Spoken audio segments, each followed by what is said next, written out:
Hey everyone, welcome to Renovate for Success. I have the one, the only Mark, and Mark is here with us today. And this is one of my favorite topics because today we are going to be discussing the best renovations for the return on your investment. So listen up because we've got some great details that we're going to be talking about today. Let's jump in right away. Best renos for the return on your investment. Where do we start, gentlemen? I think the best place to start is to realize we're talking about the London, Ontario market.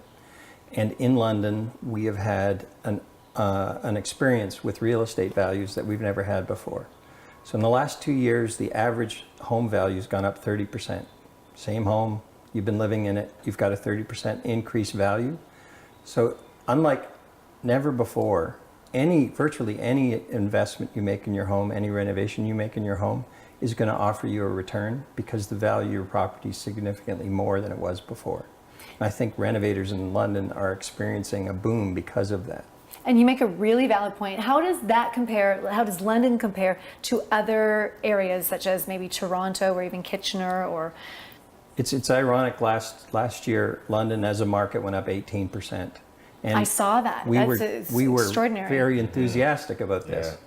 But Kitchener went up 26. So we fell further behind a market that we were already less expensive than. So their increase was more exponential than ours. So we're improving, but we still are of relatively good value compared to our neighbors. Absolutely, and I noticed that even in Guelph is very similar to that as well. Absolutely. And is that maybe it's because you're closer to Toronto or so and so, but let's face it, London is an amazing place to live. I absolutely love London to work, play, and of course we're talking about renovations here today. So that's a great point. What are some other things when we're talking about doing a renovation? What are the things we need to think about for, maybe you want to flip a house, maybe you're ready to move and you're going to renovate to increase that value of your home. What are some things we should be considering? One of the things that I always find talking with clients is you have to ask them how long you're planning on living in your house. Good point. Because if you're planning on renovating just to flip it, be very careful with what you select because you don't want to over improve it in a short term in order to see a return on investment. Pick up the good things that need to be done, maybe a paint color, maybe fix up some flooring, get rid of some carpeting. But if you're planning on staying in your house, then look at it for quality of life, product that you put in, good design. We always say good design and bad design. You can do the same product and the same project. And if you have a bad design, you're not going to see the return on investment. And if you're talking about design, are we talking about the actual layout design or the aesthetics of what we're picking in design in terms of like countertops and colors and that, or is it all of the above? Well, I think it's both. I think you're looking very much at both. I mean, you have to look at how it lays out first, and then you pull in the aesthetics as you're going through the project and making sure that it's going to make sense and look good, and that's where you pull in the interior designer with it. Very true. So, and such a good point too about how long do you plan on living in a home. I have friends that will, we're going to move, so we're going to do a renovation right now, and I always think, wow, why didn't you do the renovation and live and enjoy it? You just did all these beautiful things to your home, and now you're going to abandon it for probably a new home that you have to do more renovations to. Exactly. Yeah, I never quite understood that, but I mean, I get it from a return on investment value standpoint, but when it's done, it's almost like you don't want to leave because, well, I guess that's why there are shows out there like Love It or List It and that sort of thing out there, right? Maybe you love it so much, maybe you aren't going to leave. Yeah, exactly. I'd like to throw out a point. When you're renovating, hiring experts is often something that's overlooked. So if you're spending $100,000 on a renovation, and there seems to be not a lot of respect for engineering, for architecture, for interior design, you want to get the most bang for your buck for your $100,000. So you think, well, I'm not going to pay for somebody to draw it. I'm not going to pay for an engineer to structurally put the bones to it. I'm certainly not going to pay for an interior design because, I'm pretty good at that. And in the end, you've taken away the pros and you're left with the amateurs. And why not put the money into making sure, because good design and bad design cost the same to build, but the return on investment is drastically different. Well, and I think you get what you pay for. I think that with anything, you truly get what you pay for. And not everyone's an expert in that. Leave it to the experts. That's what they have studied. That's what they know. They're on trend. They're always looking at the different things that are happening in London and surrounding areas. I mean, I agree with that 100%. Oh yeah, definitely. I find working with clients so often, once we're through the design part of it, they're like so relieved that we've kind of walked them through the whole process. And they're saying they're so glad that they weren't left alone to do it on their own, like to go to pick their own tile, go pick their own counters, and they try to pull it together.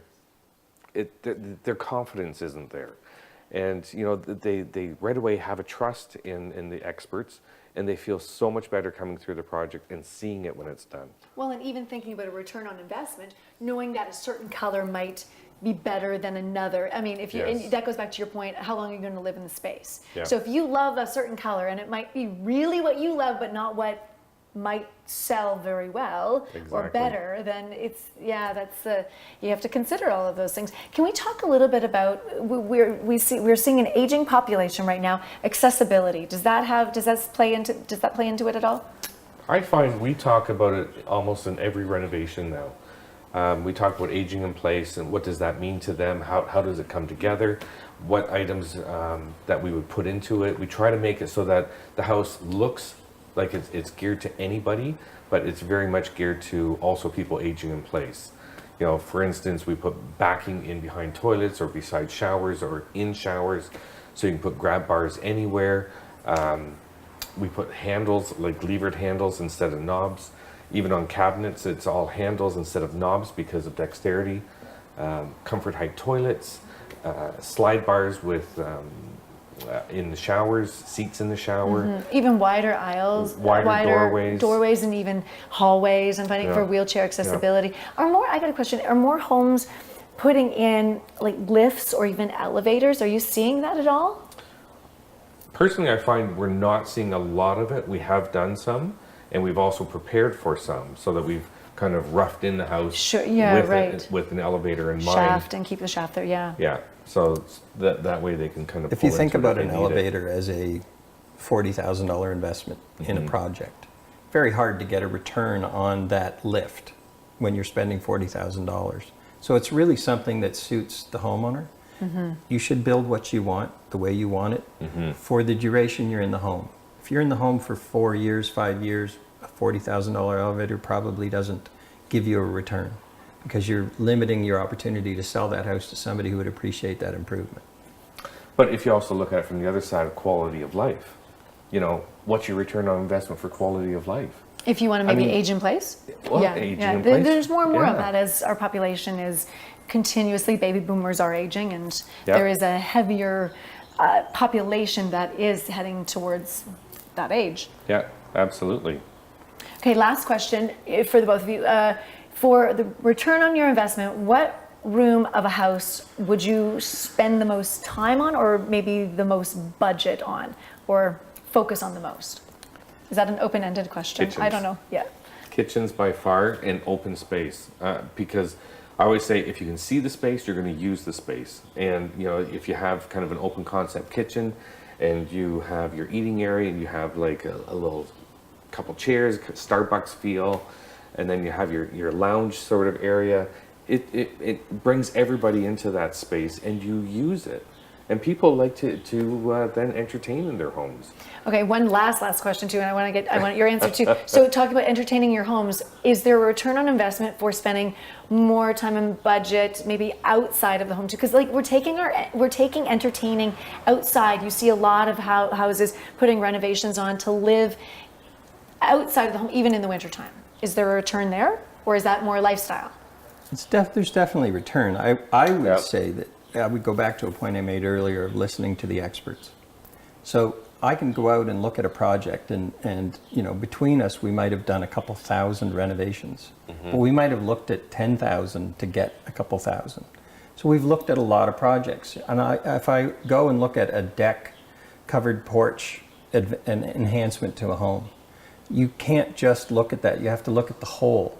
You have to look at the interior of the home. If the interior kitchen hasn't been done, bathrooms haven't been, the house hasn't been opened up, the flooring hasn't been done, the basement's still original. If there's $150,000 left to be spent inside, maybe the right thing to do is not to invest 75,000 on a covered porch when you still have the 150 inside. And if you're not intending to do that, it's impossible to get a return on the covered porch because Exactly. nobody's going to give you the money for that when they still have 150 to spend inside. Yeah, good point. So your favorite room too to focus on before we go? Do the whole house. Okay. So what I'm Think of the hearing whole. is the takeaway for today would be leave it to the experts, or at least Yeah. start with the experts and get that advice versus just going about and doing it on your own, because in the end, you will likely save money and get a better return on your investment, correct?